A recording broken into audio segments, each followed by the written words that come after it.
नमस्कार दोस्तों। रिजी एकेडमी में आप सभी का स्वागत है। ये लोक प्रशासन की छठवीं क्लास है। इससे पहले 5 क्लास हो चुकी है। यदि आप उन्हें नहीं देखे हैं तो पहले उन्हें देख लीजिए। इसकी नोट्स को लेके जो सवाल आ रहा है, हम 2-3 दिन में कोशिश करेंगे कि नोट्स प्रोवाइड कर दें। साथ साथ हम जियोग्राफी छत्तीसगढ़ का जो भूगोल है उसकी भी ई बुक प्रोवाइड कराएंगे 2-4 दिन में, 2-3 दिन में ज़्यादा से ज़्यादा। उसकी भी ई बुक हम प्रोवाइड करा देंगे आपको। साथ ही हम लोग PYQ पे भी काम कर रहे हैं और भी कुछ चीज़ों में काम कर रहे हैं। तो सारी चीज़ें आपको जल्द ही प्रोवाइड हम करा देंगे। तो चलिए आज की क्लास शुरू करते हैं, जो काफ़ी मज़ेदार रहने वाली है। आज का जो पहला टॉपिक है उसको बोलते हैं ब्यूरोक्रेटिक अप्रोच या नौकरशाही उपागम। देखिए, ब्यूरोक्रेट्स या फिर नौकरशाह जो हैं वो प्रशासन के केंद्र बिंदु हैं, क्योंकि प्रशासन को चलाने वाले यही लोग होते हैं। ठीक है। तो इसको लेके क्या उदाहरणें दी गई, अलग अलग विचारकों के क्या मत थे नौकरशाही को लेके, वो आज हम देखेंगे। इस टॉपिक पे हम देखेंगे। तो किसी भी चीज़ को समझते हैं तो पहले उसका अर्थ जानते हैं हम, है ना। हमारा तो यही तरीका है पढ़ने का। तो ब्यूरोक्रेसी का क्या अर्थ है? तो देखो भाई, ये फ्रेंच शब्द है, फ्रांस में आया और दो शब्दों से मिलकर बना है, ब्यूरो और क्रेसी। तो ब्यूरो का मतलब है कार्यालय या डेस्क। जो कार्यालय में जो जब कोई अधिकारी या कोई बाबू बैठता है, जब आप किसी बाबू से मिलोगे तो वो एक डेस्क में बैठा रहता है ना, कुर्सी टेबल पे बैठा रहता है। तो ब्यूरो का मतलब होता है डेस्क या टेबल, ये ले लो, है ना। और क्रेसी का मतलब होता है शासन। तो ब्यूरोक्रेसी का मतलब क्या होगा? उस डेस्क का शासन, उस टेबल का शासन। अब देखो, यहाँ पे दो चीज़ें समझने की है। पहली चीज़ तो कि ये किससे जोड़ के देख रहा भाई? ये प्रशासनिक अधिकारी से जोड़ के देख रहा है कि ब्यूरोक्रेसी का मतलब क्या है? प्रशासनिक अधिकारियों के माध्यम से शासन को ब्यूरोक्रेसी कहा जा रहा है, कि प्रशासनिक अधिकारी जो शासन करते हैं उसको ब्यूरोक्रेसी कहते हैं। दूसरी चीज़ हमको ये भी समझने वाली है कि वो डेस्क तो हमेशा बने रहेगा। मतलब कि वो जो कुर्सी टेबल है, वो टेबल जो बना हुआ है या फिर वहाँ पे जो कुर्सी लगी हुई है, या ये तो हमेशा रहेगा। लेकिन इसमें बैठने वाला आदमी बदलता रहता है ना। अभी ए बैठा है, फिर ए का रिटायरमेंट हो जाएगा तो बी बैठेगा, फिर सी बैठेगा। लेकिन कुर्सी और टेबल तो हमेशा रहेगी। उसी तरह से प्रशासन में लोग बदलते हैं, लेकिन ये टेबल नहीं बदलता। तो शासन किसका है? लोगों का है क्या? नहीं, शासन उस टेबल का है। तो ब्यूरोक्रेसी का मतलब होता है डेस्क का शासन। ये तो इसकी शब्दावली हुई, इसकी क्या बोलेंगे, शाब्दिक अर्थ हुआ। लेकिन परिभाषा क्या है इसकी? इसकी परिभाषा है कि नीतियों के निर्माण में सहयोग और उनके क्रियान्वयन में प्रशासनिक अधिकारियों की भागीदारी को नौकरशाही कहते हैं। इसमें दो चीज़ें समझने की है। पहला तो है नीतियों के निर्माण। तो जो भी पॉलिसी बनती है उसके निर्माण में सहयोग देते हैं ये। जैसे कि मान लीजिए कोई भी पॉलिसी बन रही है पार्लियामेंट में या फिर विधानसभा में, कोई भी पॉलिसी आती है तो उसको बनाने में सहयोग कौन देते हैं? यही ब्यूरोक्रेट देते हैं। नेता लोग बैठ के पॉलिसी नहीं बनाते, नेता लोग उस पर बहस करते हैं। वो जनप्रतिनिधि होते हैं, जनता की मांग को पहुंचाते हैं पार्लियामेंट तक। लेकिन उस पॉलिसी का ड्राफ्ट बनाने का काम करते हैं यही ब्यूरोक्रेट्स। तो नीतियों के निर्माण में सहयोग करते हैं। दूसरी चीज, उसके क्रियान्वयन मतलब एग्जीक्यूशन में, कि कोई भी पॉलिसी बन गई, मान लीजिए मनरेगा करके एक पॉलिसी बनी, जिसमें सरकार का उद्देश्य था कि हर मजदूर को, हर व्यक्ति को 100 दिन का रोजगार निश्चित कराया जाए। 100 दिन का रोजगार हम देंगे साल में। अब भाई, तो पॉलिसी बनाने में ब्यूरोक्रेट सहयोग किए, दूसरा उस पॉलिसी के क्रियान्वयन में भी भागीदारी करते हैं वो। तो जो पॉलिसी बनने में सहयोग और क्रियान्वयन में प्रशासनिक अधिकारियों की भागीदारी को नौकरशाही कहा जाता है। अब एकदम सिंपल परिभाषा हुई है ना ये। इसका पहली बार प्रयोग किए एक विंसेंट डी गोरने करके व्यक्ति थे। इन्होंने 18 सेंचुरी में 1745 में ब्यूरोमेनिया करके एक शब्द का यूज़ किया। ब्यूरोमेनिया। अब ब्यूरोमेनिया क्या है पता है? निमोनिया जैसे होता है ना, वैसे ब्यूरोमेनिया है। ब्यूरोमेनिया एक तरह की बीमारी। तो ये एक नकारात्मक पहलू में इसका यूज़ किए थे। ये बोले थे कि पूरे यूरोप में एक बीमारी फैली हुई है जिसका नाम है ब्यूरोमेनिया। मतलब ये अपनी बुक लिखे, मैगजीन लिखे, उसमें ये बोले कि ब्यूरोमेनिया नाम की बीमारी फैली हुई है पूरे यूरोप में। लोग इससे पीड़ित हैं, हर देश में ये बीमारी फैल गई है। मतलब इनका कहना था कि नौकरशाह जो होते हैं वो एक बुरी अवधारणा है और नौकरशाह जनता का शोषण करते हैं, ये एक बीमारी की तरह है। तो ये पहली बार यूज़ इन्होंने किया, फिर ये टर्म पे पॉपुलर हो गया। वैसे तो निगेटिव एस्पेक्ट्स पे आया था, बट ये पॉपुलर हो गया। दूसरा, इनकी विशेषताएं क्या होती है भाई, देख लेते हैं। पहली विशेषता तो ये होती है कि ये नीतियों के क्रियान्वयन करते हैं। अब मैं कहाँ पे खड़ा हूँ जिससे आपको दिखे, इधर बीच पे। तो ये नीतियों का क्रियान्वयन करते हैं। तो सरकार द्वारा बनाई गई नीतियों को धरातल पर लागू करना इनका काम है, ये तो हमको पता ही था। नीति निर्माण में सहयोग करते हैं, ये भी हम देख लिए। ठीक है, कि जो भी मंत्रियों को विशेषज्ञ सलाह देते हैं, नीतियां बनाने में सुझाव देते हैं अपना। जनहित का समूहीकरण। देखो, समाज में अलग अलग हित समूह होते हैं, अलग अलग व्यक्ति, अलग अलग समूह के अलग अलग हित होते हैं। जैसे कि किसानों का हित है, जैसे कि अलग अलग जातीय हित समूह होते हैं, महिलाओं का कोई हित समूह है, छात्रों का हित समूह है, ट्रांसजेंडर्स का हित समूह है। अब इन हित समूह की अपनी डिमांड होती है। अब इन सब की डिमांड अगर सरकार तक पहुंच जाए तो सरकार गिर जाएगी। हर व्यक्ति की अपनी डिमांड है, वो सरकार को पहुंचाएगा तो सरकार गिर जाएगी। तो फिर ये जो लोक प्रशासक होते हैं, ये जो ब्यूरोक्रेट्स होते हैं, वो इनके हितों को एक करते हैं, समूहीकीकरण करते हैं। मतलब कि विभिन्न हित समूहों की मांग का समन्वय करते हैं। ये एक गेट कीपर की तरह काम करते हैं। अब गेट कीपर क्या होता है भाई, ये छोटी सी जगह है, यहाँ समझते हैं। मान लीजिए ये सरकार है, ये गवर्नमेंट है, इधर से डिमांड आ रही। अब याद करिए, उस समय मैं सिस्टम थ्योरी बताया था डेविड ईस्टन की। यहाँ से डिमांड आ रही है, इनपुट, और इधर से आ रहा आउटपुट। तो यहाँ से डिमांड, इनपुट क्या आएगा, अलग अलग समूह के मांग। जैसे कि वुमेन्स की अपनी मांग है भाई, वुमेन्स का है कि भाई हमको आप बराबरी का हक दो, महिलाएं बोल रही हैं हमको रिजर्वेशन दो, हमको नौकरियां दो। अलग मांग है महिलाओं की, हमको सुरक्षा दो। ठीक है। जो वहाँ के बुजुर्ग हैं, उनकी अपनी अलग मांग है। ठीक है। अब यहाँ पे जो युवा हैं, युवा बोल रहा है कि हमको रोजगार दो, आप लोग जैसे बोलोगे। वहाँ के जो श्रमिक हैं, उनकी अलग मांग है भाई। किसान अपनी अलग मांग लेके आ रहा है। तो इतनी सारी मांग, और भी कई सारे हित समूह है, अलग अलग जाति हित समूह है, अलग अलग क्षेत्रों के हित समूह हैं।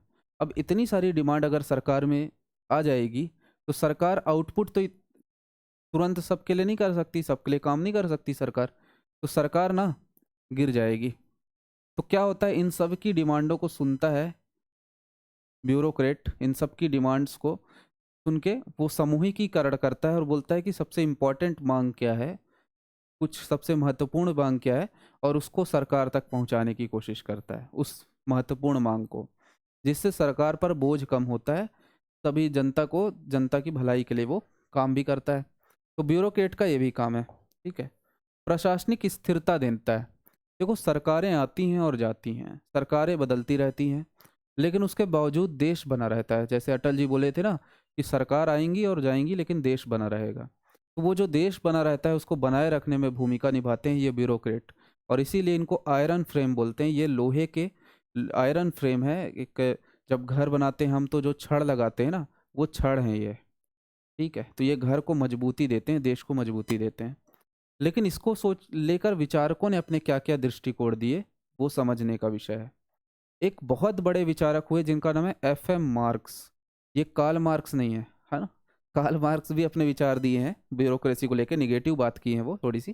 लेकिन FM मार्क्स एक बहुत बड़े थिंकर हुए, और उन्होंने बोला कि ये नौकरशाही के 4 प्रकार बताते हैं: अभिभावक, जातीय, संरक्षक और योग्यता आधारित। अब चलो यार, थोड़ा सा यहाँ पे देख लेते हैं।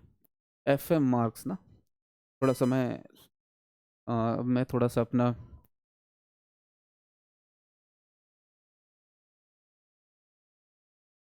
FM मार्क्स 4 प्रकार की ब्यूरोक्रेसी बताते हैं। पहली है संरक्षक, है ना।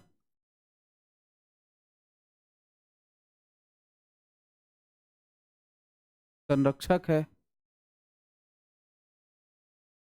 जातीय है,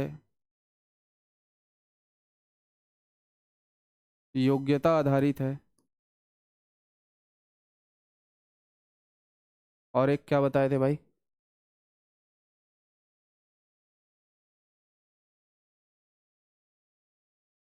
भूल गया मैं खुद इतना। अभिभावक, जातीय, संरक्षक और योग्यता आधारित। देखो अभिभावक को मैं मिस कर दिया। कहाँ गया वो, गायब हो गया क्या? तो चलो फिर से लिख देता हूँ। अब ये जो अभिभावक है ना, जिस तरह से आपके पेरेंट्स होते हैं, ठीक है, इसको गार्जियन ब्यूरोक्रेसी बोलते हैं, इसीलिए मैं भूल रहा था। इसको गार्जियन ब्यूरोक्रेसी बोलते हैं। गार्जियन मतलब जिस तरह आपके गार्जियन होते हैं, जब आपके स्कूल में कुछ हो जाता था ना, तो स्कूल में जो मास्टर जी बोलते थे कि अपने गार्जियन को कल लेके आना, अपने मम्मी पापा को लेके आना। उसी तरह से एक ब्यूरोक्रेसी होती है जो हमारा बाप बनने की कोशिश करती है, मतलब हमारे माँ बाप की तरह काम करती है। वो हमको बताती है कि कैसे तुमको खाना खाना है, कैसे तुमको लाइफ स्टाइल जीनी है, तुमको कैसे कपड़े पहनने हैं, किस स्कूल में पढ़ना है, क्या व्यवसाय करना है, क्या तुमको करना है, क्या नहीं करना, कहाँ आना है, कहाँ नहीं जाना। तो वो एकदम पापा बनने की कोशिश करते हैं। तो ये अभिभावक ब्यूरोक्रेसी कहलाती है। और अभिभावक ब्यूरोक्रेसी आमतौर पे जैसे चाइना जैसे देश, वहाँ पे जनता के पास बहुत ज़्यादा पैसा है, लेकिन एक चीज़ नहीं है, आज़ादी। तो चाइना जैसे देशों में ये इस प्रकार की ब्यूरोक्रेसी पाई जाती है। दूसरी ब्यूरोक्रेसी होती है जिसको बोलते हैं जातीय, कास्ट। जातीय ब्यूरोक्रेसी मतलब होता है कि ये ब्यूरोक्रेसी क्या करती है, जिस तरह भारत में प्राचीन काल में थी कि एक वर्ग विशेष के लोग ही ब्यूरोक्रेसी में होते हैं और वही देश को चलाते हैं, एक जाति विशेष के लोग चलाते हैं। ये भी बुरी होती है वैसे तो। तीसरी होती है संरक्षक। संरक्षक ब्यूरोक्रेसी होती है, वो जनता की रक्षा करते हैं, जनता की रक्षा करते हैं, जनता का कल्याण करते हैं, जनता की भलाई करने की कोशिश करते हैं, दूसरा देश आक्रमण ना कर दे, जनता की रक्षा करते हैं। ठीक है, तो ये तीसरी है संरक्षक। और चौथी है योग्यता आधारित।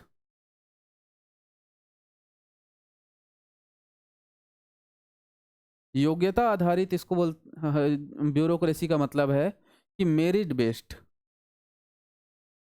है ना। तो मेरिट बेस्ड ब्यूरोक्रेसी है, इसमें जो व्यक्ति योग्य होता है वो ब्यूरोक्रेट बनता है और चलाता है समाज और देश को, शासन को चलाता है।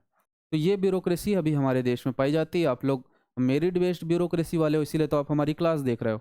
नहीं तो आप, अगर आप जाति वाले होते तो पहले से पता होता आपको कि आपका होने वाला है सिलेक्शन। ठीक है, अभिभावक होते तो आप अभी से चलाते रहते, क्योंकि ये तो राजतंत्र की तरह है ना। अगर आप उस अमुक पार्टी के हो या अमुक घराने से हो तो आप चलाओगे देश को।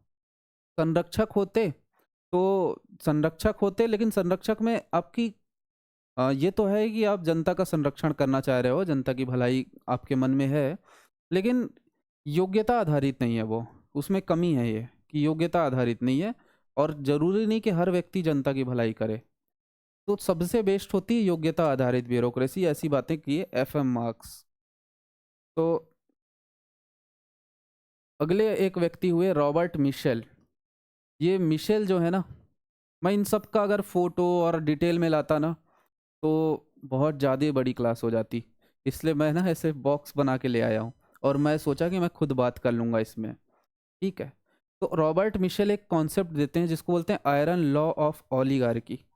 आयरन लॉ ऑफ ओलिगार्की, नौकरशाही का लौह नियम इसको बोलते हैं। और इसमें ये बोलते थे नौकरशाही लोकतंत्र पे कब्जा कर लेती है। इसमें ये क्या बोलना चाहते हैं, बस मैं थोड़ा सा कॉन्सेप्ट बता रहा, आप लोग अपने शब्दों में इसको लिख सकते हैं, है ना। आयरन लॉ ऑफ ओलिगार्की या नौकरशाही का लौह नियम में रॉबर्ट मिशेल बोलना चाहते हैं कि लोकतंत्र केवल एक दिखावा है, एकदम दिखावा है। देश को चलाने वाले लोग कौन है बताऊं, एक क्रीम है। बाकी लोग केवल नौकर बनने के लिए पैदा हुए हैं। देश के 99% लोग केवल निर्देशित होने के लिए पैदा हुए हैं। उन लोग देश को नहीं चलाते, देश को चलाते हैं 1% लोग, जो कौन होते हैं, ओलिगार्की, या फिर उनको बोलते हैं जो संभ्रांत लोग हैं देश के, जो एलीट क्लास है वही देश को चलाती है। उन्हीं में से एक बार उन्हीं में से कोई नेता बन जाएगा, उन्हीं में से कोई एक, मान लो अभी पार्टी जिसकी, उन्हीं में से किसी एक व्यक्ति का शासन आ जाएगा तो दूसरा व्यक्ति विपक्ष में बैठ जाएगा। अगली बार विपक्ष वाला का सरकार बनेगी तो जो अभी सरकार में है वो विपक्ष में बैठ जाएगा। तो चाहे राम लाल चाहे श्याम लाल, सरकार तो दोनों में से किसी एक की ही बननी है। उसी तरह से कुछ लोग इंडस्ट्रियलिस्ट हैं जो जो पार्टियों को पैसे देते हैं, जब पार्टी जीत जाती है तो वो उसको सहयोग देती है।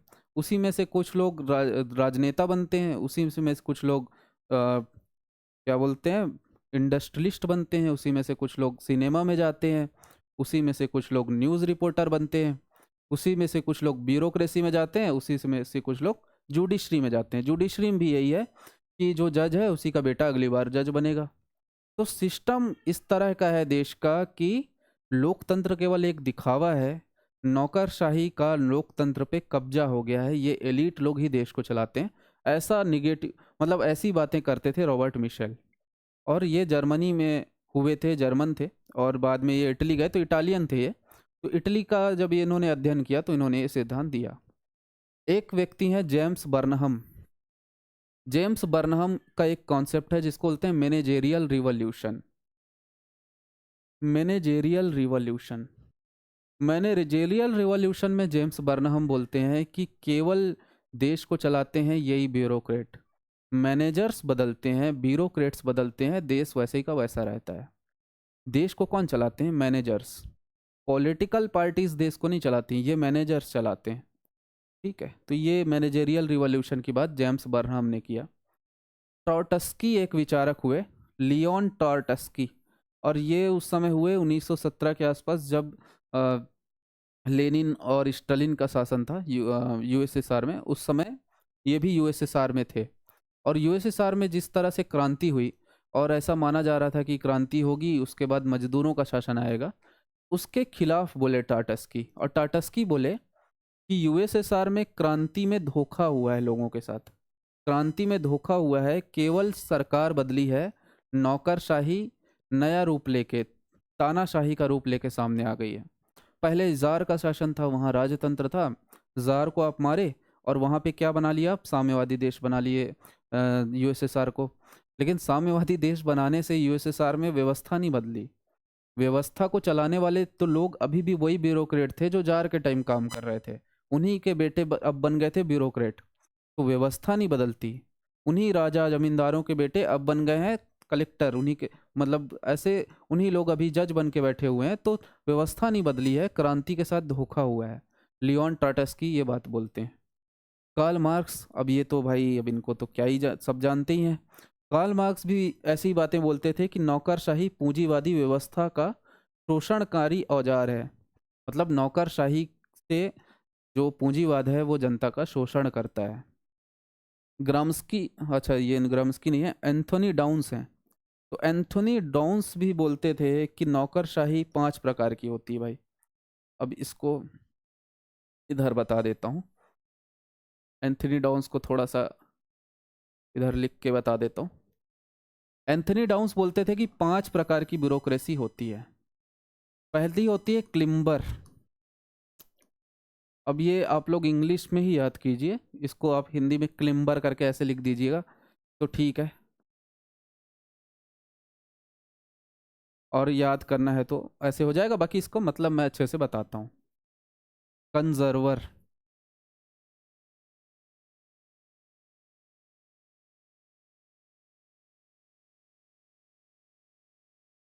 एडवोकेट और स्टेट्समैन। क्लिम्बर का मतलब होता है कि जिस तरह सीढ़ी से ऊपर चढ़ते हैं, ऐसे करके आप लोग के पास देखे होगे सीढ़ी रहती ना।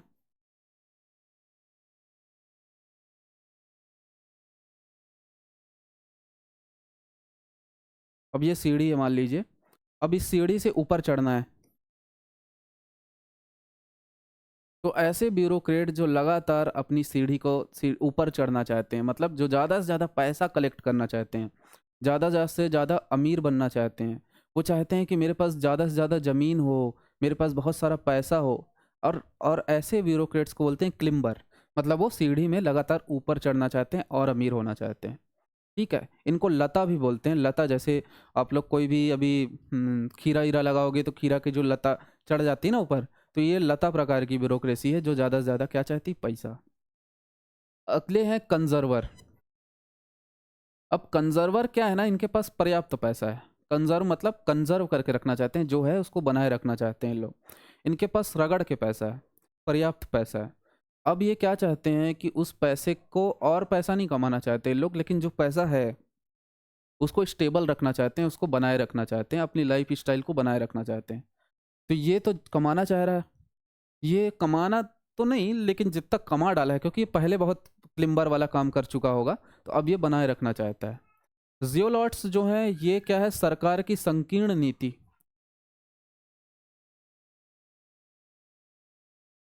तो सरकार की संकीर्ण नीतियों के प्रति स्वामी भक्त होते हैं ये।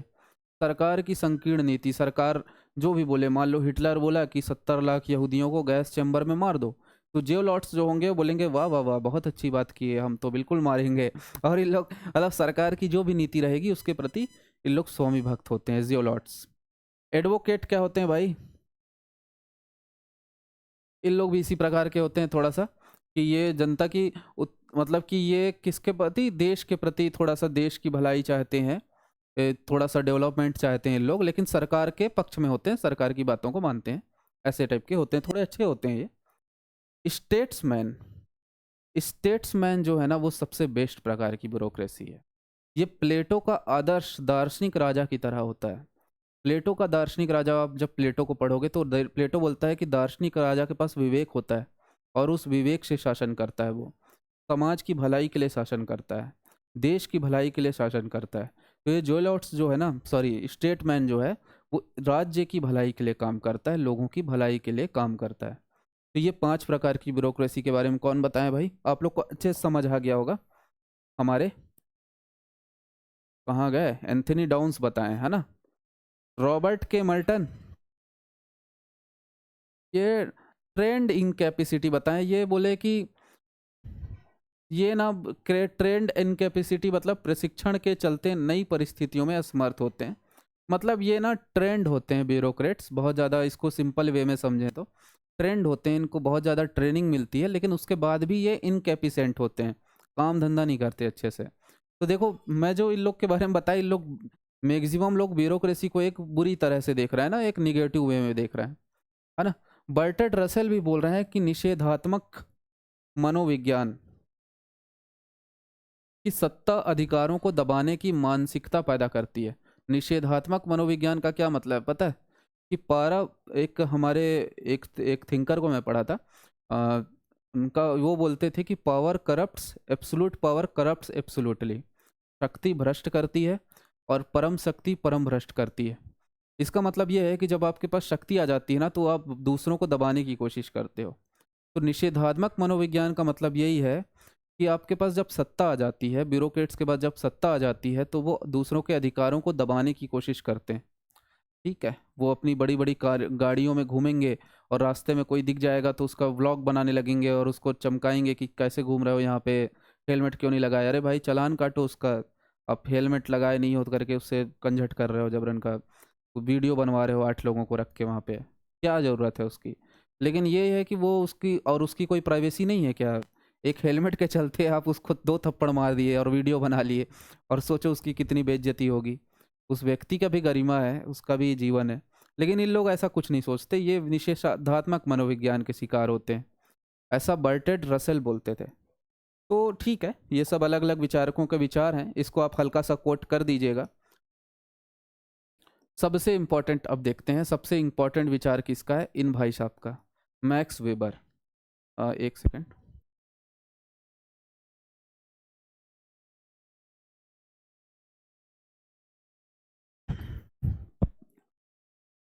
हाँ, तो मैक्स वेबर का नौकरशाही मॉडल।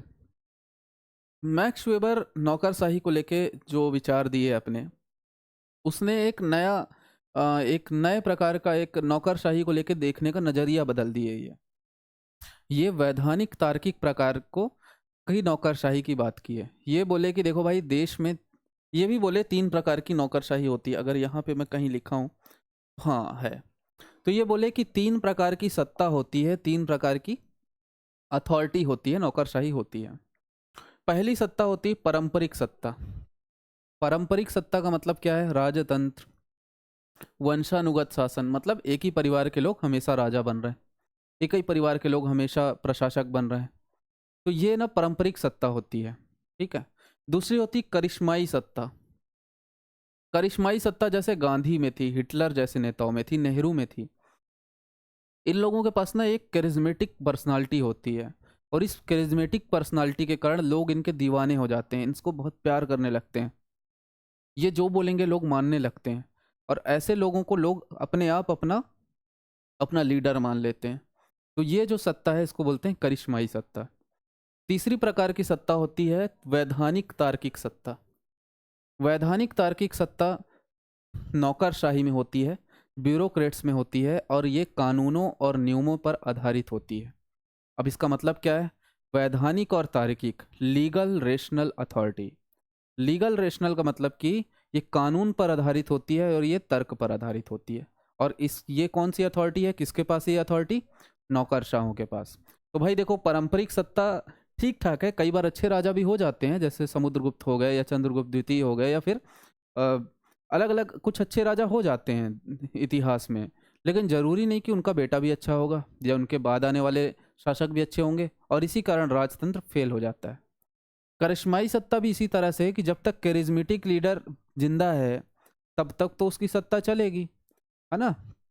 लेकिन जैसे ही वो मर गया उसके बाद देश बर्बाद हो जाता है धीरे धीरे। लेकिन वैधानिक तार्किक सत्ता कैसी है भाई? ये ब्यूरोक्रेसी है, मतलब नौकरशाही है। और वैसी नौकर, ब्यूरोक्रेसी का क्या अर्थ था? टेबल का शासन। टेबल वैसी रहेगा, उसमें बैठने वाले बदलते रहते हैं, और वो उसमें बैठने वाले आते कैसे हैं? लीगल रेशनल तरीके से। उनका पेपर होता है, एग्ज़ाम होता है, समझदार लोग आते हैं, उनकी ट्रेनिंग होती है, फिर वो लोग चलाते हैं शासन। मतलब कि ये सबसे बेस्ट है। मैक्स वेवर बोलते थे कि वैधानिक तार्किक सत्ता सर्वोत्तम है भैया। तो अब इसकी कुछ विशेषताएं भी वो बताए। वो इसकी विशेषता बताते हैं कि इसमें श्रम विभाजन पाया जाता है। श्रम विभाजन का मतलब कि काम बांट लेते हैं हम लोग। श्रम विभाजन को कई बार देख चुके पिछले 2-4 दिन में। पद सोपान का मतलब क्या है? कि हायरार्की होती है, कि उच्च स्तर का जो कर्मचारी है वो नीचे के कर्मचारी को आदेश देता है, और नीचे का काम कर्मचारी जो है ऊपर वाले को रिपोर्ट देता है। ठीक है, पद सोपान होता है। अगली बात, नियम आधारित काम होता है, रूल्स से काम चलता है। ऐसा नहीं होगा कि आज मंत्री, मतलब आज जो अधिकारी महोदय का ये मन है तो ऐसा हो जाएगा। जो उसके लिए नियम है, जो उसके लिए कानून है, वैसा शासन चलेगा। अवैयक्तिकता। अवैयक्तिकता या इम्पर्सनालिटी। अवैयक्तिकता का मतलब है कि आप जब कुछ काम कर रहे हो तो आप पर्दे के पीछे रह के काम करोगे। और ये चीज़ टूट रही है आजकल। ये चीज़ टूट रही कि आजकल जो अधिकारीगण हैं या फिर जो कर्मचारी हैं, उनको लगता है कि हम हीरो बन जाएं। मतलब वो चाहते हैं कि हमको ना, हम स्टेटस डालें, और हमारे इंस्टाग्राम, जब से ये सोशल मीडिया आई तब से और ये बढ़ गया है कि वो चाहते हैं कि हमारे इतने हजार फॉलोअर रहें। इसके लिए वो पेड प्रमोशन करते हैं, उसके लिए वो कुछ जो भी करते हैं उसका वीडियो बनाते हैं। और वो चाहते हैं कि उनको क्या बोलते हैं, जनता से उनको या फिर लोगों से ना, उनको काम के बदले बहुत ज़्यादा सम्मान मिले। भाई देखो, सम्मान चाहे ना कोई बुरी बात नहीं है, लेकिन आपका जो काम है ना वो अवैयक्तिकता पर आधारित है। क्रेडिट लेने का काम नहीं है आपका, आपको पर्दे के पीछे रह के काम करना है। ठीक है, क्रेडिट लेने का काम नेताओं का है, क्योंकि उन लोग क्रेडिट लेके अपनी सरकार बनाए रखना चाहते हैं। वो 5 साल के लिए आए हैं, उनको और चलाना है अपनी राजनीति। आप जब आपका अपॉइंटमेंट हुआ है तो आपको निकाला नहीं जाएगा, आप बने रहोगे वहाँ पे। तो आप पर्दे के पीछे रह के काम करो ढंग से। तो अवैयक्तिकता के प्रिंसिपल पे चलता है ये ब्यूरोक्रेसी। ठीक है, इसीलिए जो कोड ऑफ कंडक्ट है सिविल सर्विसेज का, मतलब न्याय सिविल संहिता का, उसमें ये बात लिखी भी गई है कि अवैयक्तिकता होनी चाहिए। अगली बात है योग्यता आधारित भर्ती, कि जिस भी व्यक्ति को भर्ती कर रहे हो वो योग्य हो भाई। नियत वेतन व पेंशन, की उसको सही तरीके से वेतन मिले और पेंशन मिले। लिखित दस्तावेज होना चाहिए, जो भी चीज़ें हो रही उसका दस्तावेज होना चाहिए। तो ये सब बातें नौकरशाही में आती हैं। चलो आगे देखते हैं। अब इसकी आलोचना क्या है भाई? आलोचना तो इतनी है कि क्या बताएं। जैसे एक आलोचना है आयरन केज। इसकी आलोचना का मतलब ये है कि ये ना अपने आप को, छोटी सी जगह चाहिए रहती मेरे को, हाँ। तो ये अपने आप को ना लोहे के पिंजरे में बंद करके रखते हैं। लोहे के पिंजरे के अंदर अपने आप को बंद करके रखते हैं। मतलब कि जनता से अपने को दूर रखते हैं, जनता उनसे मिल नहीं सकती। आप लोग खुद नोटिस करोगे कि आपको अगर कलेक्टर महोदय से मिलना है, अभी तो चीज़ें धीरे धीरे सुधर रही, गुड गवर्नेंस का कॉन्सेप्ट आया है, क्योंकि लेकिन कलेक्टर महोदय से मिलना है ना, तो जनता डरती है उनसे मिलने से। लोग डरते हैं उनके सामने जाके अपनी समस्या बताने से, क्योंकि लोगों को लगता है कि पता नहीं वो क्या कह देगा, वो क्या कर लेगा, कहीं मेरे को ही ना जेल में डाल दे। तो गांव वाले डरते हैं। अगर कोई बेचारा ना डरते हुए भी पहुंच गया उनके कलेक्टर कार्यालय, तो बाहर ही रोक लिया जाएगा। वो पूरा अपना लिखेगा पर्ची कि मुझे ऐसे ये काम है, ऐसा काम है। जब कलेक्टर को लगेगा कि हाँ मिलना चाहिए, तो शायद वो मिले। मिलने में भी वो अंदर जाएगा तो वो इस तरह से भाव भंगिमा बना के रखे रहेगा अपनी, और ऐसे देखते रहेगा गुस्से से, कि उस गरीब गांव वाले को डर जाएगा, आधा तो वो डर जाएगा और अपनी बात ही नहीं रख पाएगा अच्छे से। तो कई लोग उसको, और कोई वो कलेक्टर कई बार उसको मौका ही नहीं देगा अच्छे से बोलने का। 2 मिनट के लिए बोलने के लिए देगा, वो बेचारा अपनी बात ही नहीं रख पाया, वो चल देगा, बोलेगा ठीक है बाद में मिलना। और वो बेचारा डर जाएगा और वो अगली बार आ ही नहीं पाएगा। तो ये ना अपने चारों तरफ लोहे का पिंजरा रखते हैं। ये मानवीय संवेदनाओं का अभाव होता है इनमें। मानवीय संवेदनाएं इनमें नहीं पाई जाती कई बार। और ये मशीन की तरह, भावनाहीन मशीन की तरह काम करते हैं। तो ये इनकी आलोचना की जाती है। वैसे ये सुधर गया, अब इसको लेके मेरे को ट्रोल मत करना कि ये चीज़ अब नहीं होती है, हम तो ऐसे कलेक्टर नहीं बनेंगे। भाई बिल्कुल आप ऐसे कलेक्टर नहीं बनोगे। ये इसकी आलोचना है। और ये आयरन केज की बात मैक्स वेबर ने ही की है। मतलब मैक्स वेबर आज से लगभग 150 साल पहले ये बात किया है। आज तक चल रही है, वैसे ऐसा नहीं कि बदल गया है। रेड टेपिज्म का मतलब होता है कि ये जो फाइलें टालते रहते हैं, फाइलें लटकाते रहते हैं, अत्याधिक प्रक्रिया, मतलब जो जो प्रक्रिया है ना, उसको बहुत ज़्यादा महत्व दिया जाता है। जैसे आप लोग मुन्ना भाई वाली मूवी देखे होगे, उसमें बोलता है ना कि अगर किसी का, तो क्या बोलता है, फॉर्म भरना ज़रूरी है क्या, ऐसे करके। तो फॉर्म भरना इन लोग बोलते हैं कि हाँ भाई ज़रूरी है, मतलब प्रक्रिया से काम होगा, धीरे धीरे काम होता है, इसलिए इन लोग फाइलों को टालते रहते हैं, लटकाते रहते हैं। इससे निर्णय लेने में देरी होती है। ठीक है। लंबे समय तक विचार करते हैं, मंजूरी में देरी होती है। सत्ता का केंद्रीकरण होता है। ठीक है। तो अधिकारों का एक ही स्तर पर केंद्रीकरण हो जाता है कई बार। पारदर्शिता भी नहीं पाई जाती कई बार। तो ये सब इसकी आलोचना है। ठीक है। अब इसमें सुधार के उपाय क्या होंगे भाई, नौकरशाही में नियंत्रण के क्या उपाय होंगे। राजनैतिक उत्तरदायित्व दिया जाए इनको। मतलब नौकरशाहों को संसद और जनप्रतिनिधियों के प्रति जवाबदेह बनाया जाए। जनप्रतिनिधि के प्रति, संसद के प्रति, जनता के प्रति ये जवाबदेह बनने चाहिए। तो जवाबदेहिता होनी चाहिए। लोकपाल और लोकायुक्त भ्रष्टाचार की निगरानी को करने के लिए इन पर कार्यवाही की जाए।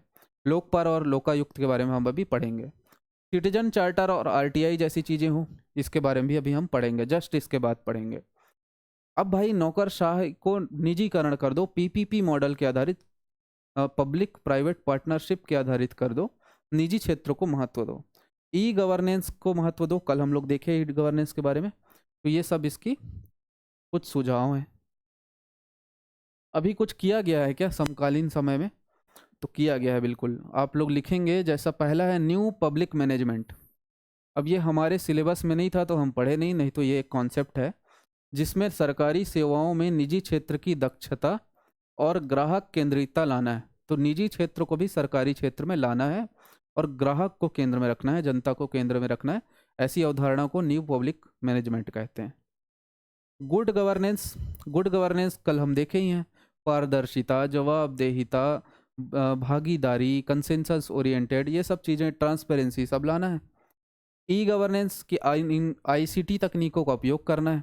मिनिमल गवर्नमेंट मतलब क्या होता है, मिनिमम गवर्नमेंट मतलब कि सरकार का आकार कम करना है और निजी क्षेत्र को भी महत्व देना है। ठीक है। तो ये सब भाई हो गया। और निष्कर्ष में आप लिख सकते हो अपना।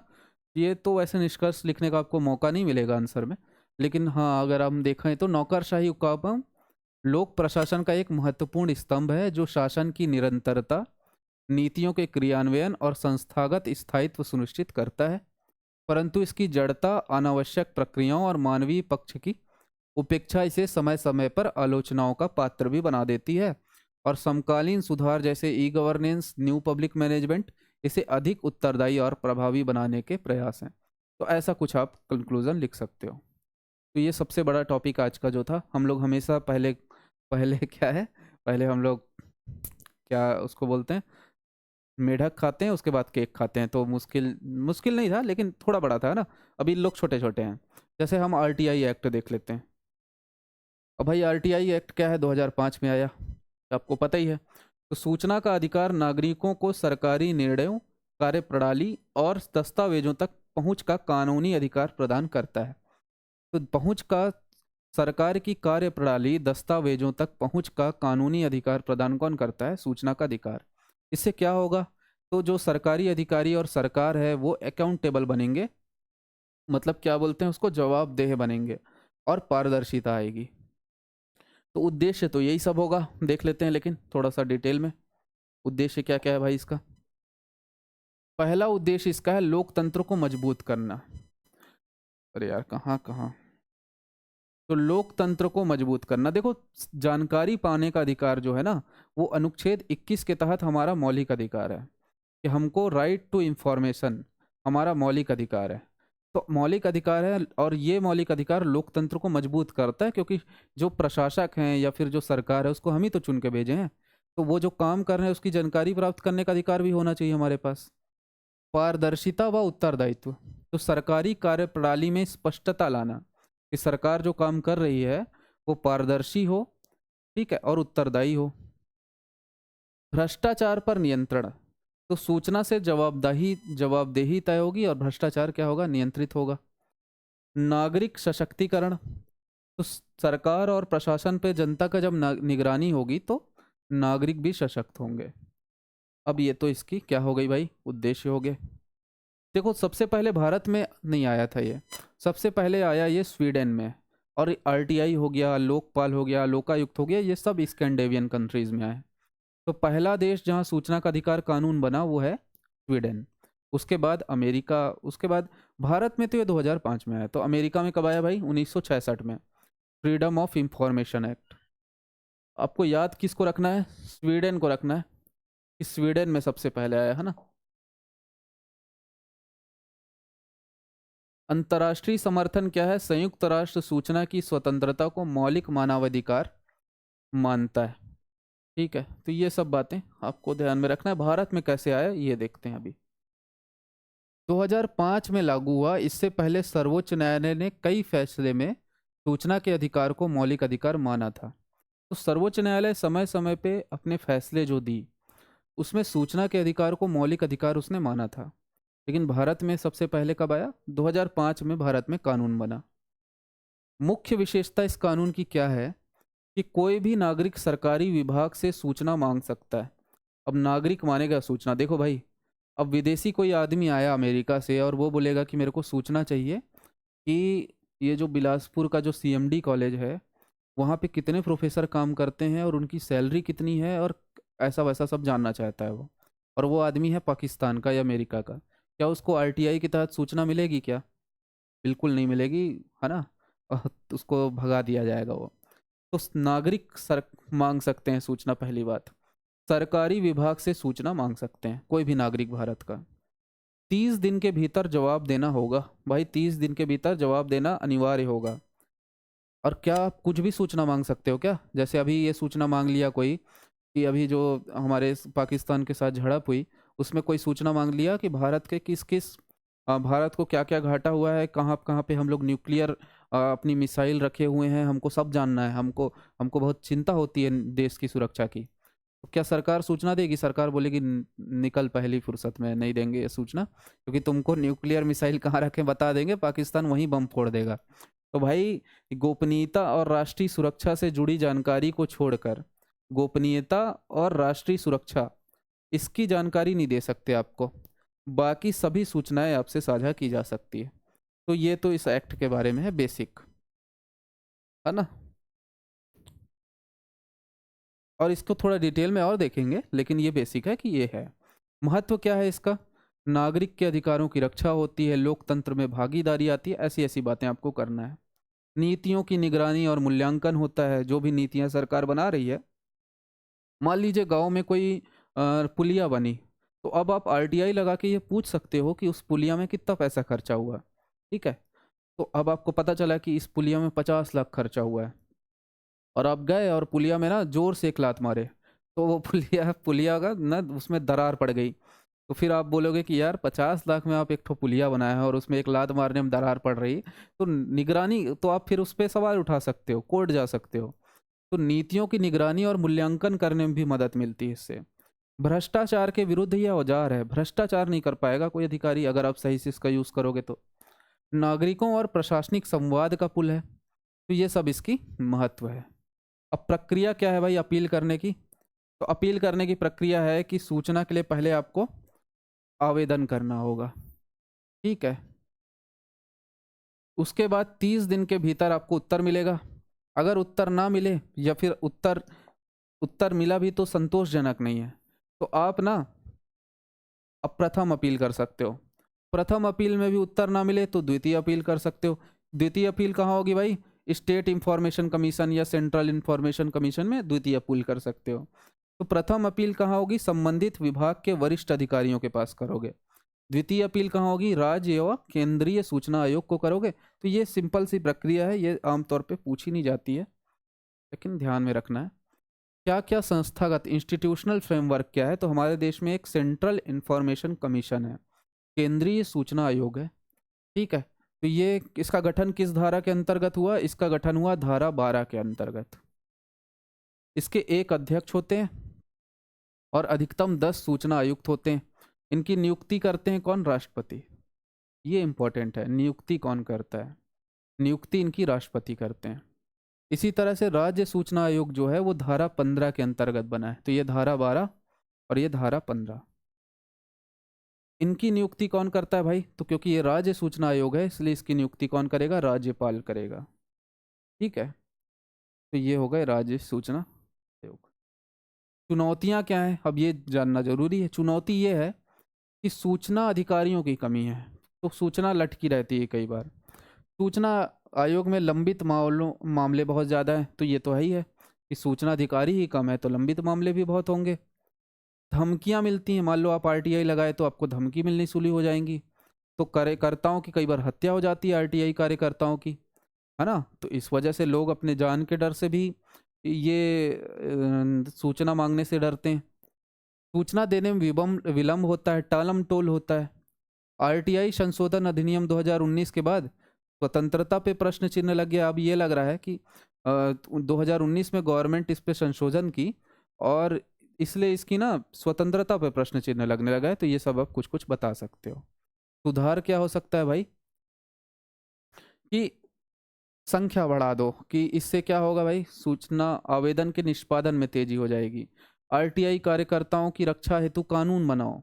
जैसे एक विसिल ब्लोअर प्रोटेक्शन एक्ट बना था कि जो विसिल ब्लोअर है, मतलब कि जो लोग ऐसे हैं जो भ्रष्टाचार को उजागर करते हैं, उनकी सुरक्षा होनी चाहिए। वैसे ही इनकी भी सुरक्षा होनी चाहिए आरटीआई कार्यकर्ताओं की। डिजिटल आरटीआई होना चाहिए कि ऑनलाइन पोर्टल पर पारदर्शी तरीके से आप कर दो और ट्रैकिंग करो कि मेरी फाइल कहाँ तक पहुँची है, मेरा काम कहाँ तक पहुँचा है, मतलब मैं जो आरटीआई लगाया हूँ उसकी सूचना मुझे कब तक मिलेगी। फास्ट ट्रैक सुनवाई होनी चाहिए, ठीक है। आरटीआई अधिकारियों का प्रशिक्षण होना चाहिए। तो ये सब इसके कुछ सुधार हैं। अगला टॉपिक है हमारा लोकपाल और लोकायुक्त। ये एक ऐसा टॉपिक है जिसको जब आप अगर आप थोड़े बहुत यंग नहीं होगे तो आप अन्ना अन्ना आंदोलन देखे होगे इसके लिए। 2011 में अन्ना हजारे, अ, अरविंद केजरीवाल, रामदेव बाबा, ऐसे बहुत सारे लोग, बाबा जैसे लोग, बहुत लोग इकट्ठा होकर आंदोलन किए थे आरटीआई सॉरी लोकपाल के लिए। और अंततः लोकपाल एक्ट भी बना। लेकिन इस लोकपाल एक्ट की डिमांड हमारे देश में आपको मज़ा आएगा कि 1968 से चलती आ रही है और अब जाके एक्ट बना, वो भी इतने आंदोलन के बाद। तो क्या इसकी ज़रूरत थी? इसका क्या मतलब इसका इसका अर्थ क्या है? ये होता क्या है? इसकी ज़रूरत हमको क्यों पड़ी? और ये क्या हमारे देश में पहली बार आया कि विदेश में पहले आ गया था? चलो देखते हैं। तो लोकपाल और लोकायुक्त भारत में भ्रष्टाचार नियंत्रण हेतु गठित एक स्वतंत्र निकाय है। देखो आपको सबको पता है कि हमारे देश में भ्रष्टाचार तो बहुत होता है भाई। तो भ्रष्टाचार का नियंत्रण कैसे हो, उसके लिए लोकपाल और लोकायुक्त एक निकाय की स्थापना की गई जो स्वतंत्र होता है और इसकी जांच करता है। इसका उद्देश्य क्या होता है? प्रशासनिक जवाबदेही सुनिश्चित करना और लोक शिकायतों का निवारण करना। कि जो प्रशासक हैं, जो भी ब्यूरोक्रेट्स हैं, उनकी जवाबदेही तय होनी चाहिए, ठीक है। जवाबदेही सुनिश्चित करना और क्या करना? शिकायतों का निवारण करना, जो भी जनता शिकायत कर रही है उसका निवारण करना। ये ओम्बुड्समैन की अवधारणा पर आधारित है, और ओम्बुड्समैन ये भी स्कैंडिनेवियन कंट्री में आया था। तो दो चीजें हैं, लोकपाल केंद्र स्तर पे होता है और लोकायुक्त कहाँ होता है भाई, राज्य स्तर पे होता है। आगे देखते हैं। अब देखो ओम्बुड्समैन सबसे पहले कहाँ आया, ये आया सबसे पहले स्वीडन में। ठीक है, अब देखो स्वीडन में आरटीआई भी सबसे पहले आया था। तो 1809 में आया था संसदीय ओम्बुड्समैन। फिर फिनलैंड में आया, फिर डेनमार्क में आया, ब्रिटेन में आया, गुयाना में आया।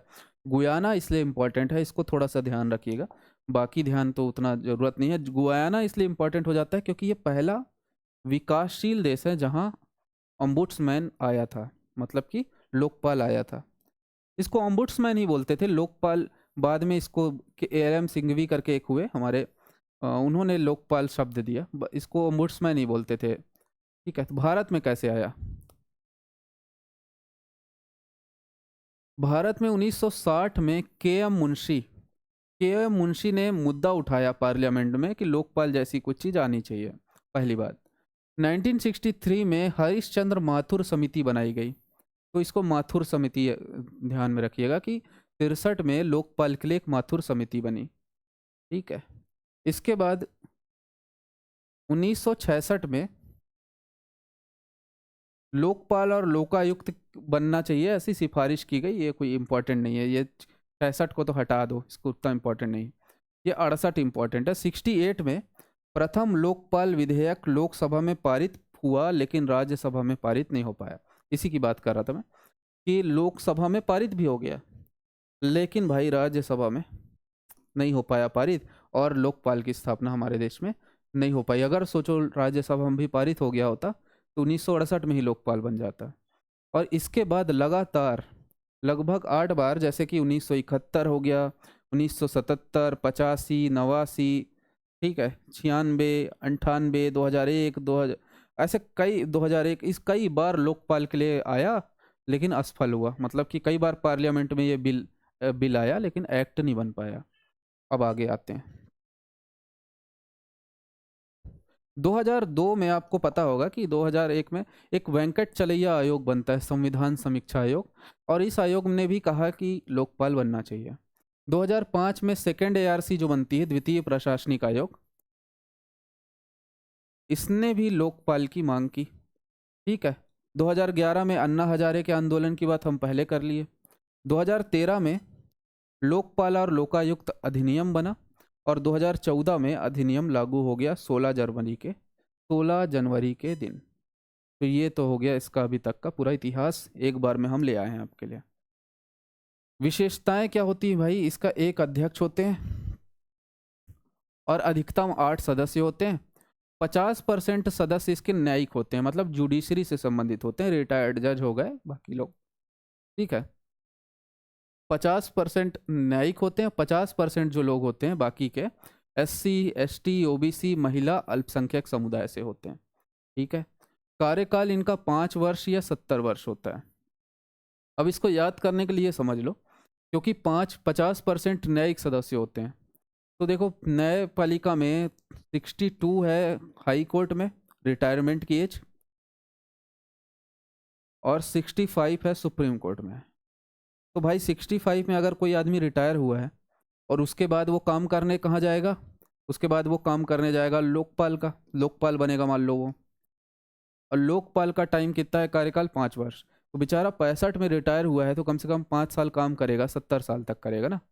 तो आप ये 70 को याद करने के लिए यही सोच लो कि 50% क्योंकि जुडिशरी के हैं इसलिए 70 रखा गया है।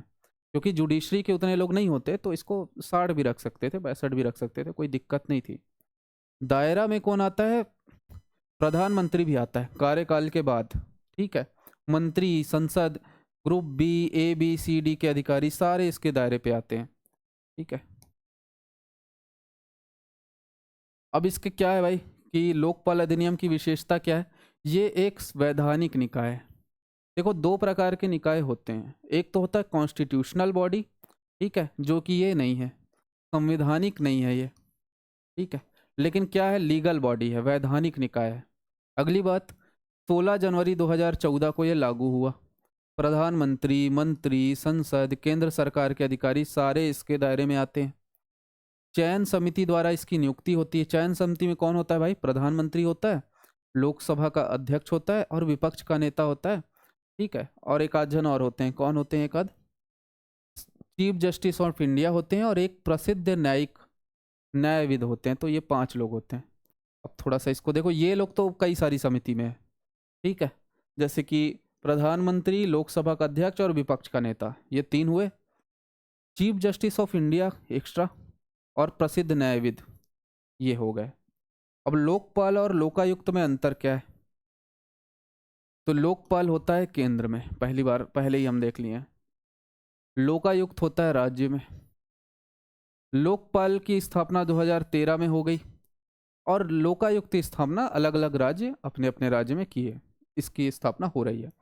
कवरेज क्या है? प्रधानमंत्री, मंत्री और संसद लोकपाल के कवरेज में। लोकायुक्त में कौन आते हैं? तो जो राज्य के मुख्यमंत्री होते हैं, अन्य मंत्री होते हैं, विधायक होते हैं, अधिकारी होते हैं, ये लोकायुक्त इनको देखता है। लोकपाल की नियुक्ति करता है राष्ट्रपति, लोकायुक्त की राज्यपाल। लोकपाल की सिफारिश कौन करता है? लोकपाल जो भी अपनी सिफारिश देगा वो बाध्यकारी नहीं होती। ठीक है, लोकायुक्त जो अपनी जो भी सिफारिश करता है वो सलाहकारी होती है। लोकायुक्त के बारे में देख लो। लोकायुक्त सबसे पहले किस राज्य में बना? तो महाराष्ट्र में बना। लोकायुक्त स्थापित करने वाला पहला राज्य है महाराष्ट्र। राजस्थान में 1973 में बन जाता है। महाराष्ट्र में 1971 में ही बन गया था लोकायुक्त। राजस्थान में 73, बिहार में 74, कर्नाटक में 86, ऐसे अलग अलग राज्यों में बना। ठीक है, ये तो हम देख लिए हैं। बाकी तो इनके कार्य क्या है भाई? ये शिकायतों की जांच करते हैं। भ्रष्टाचार के खिलाफ अगर आप शिकायत करोगे तो उसकी जांच करते हैं। सीबीआई हो गया, सीवीसी हो गया, इनको निर्देश देते हैं कि आप इस चीज पे जांच करो।